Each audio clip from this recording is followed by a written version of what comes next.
Hi, parents and students. This is Miss Colpitts. I will be talking about the little critter just to get your kids better with reading and have a fun time. So I'll just be talking about that. So, library, sing-along, story time movies, and interactive read and play.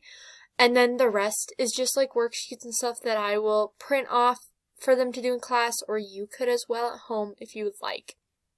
So let's move on to the library. So this is the library part. It just has available books. Most of them are on Amazon. Next one is a sing-along portion. It's just a fun little way for students to read and also have. So it's a couple of books that they'll during class time for them to do that. And then the last one that we'll be doing in class is interactive read and play.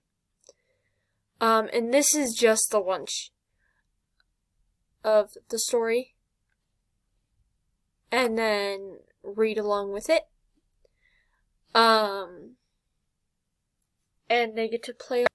And then there's coloring pages, little monster activities, stuff to do. All that other stuff is just extra things that I will be printing off for the kids to do.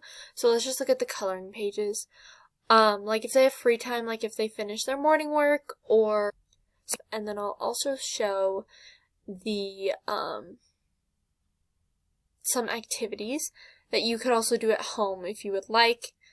The little monster activities, they're just paper.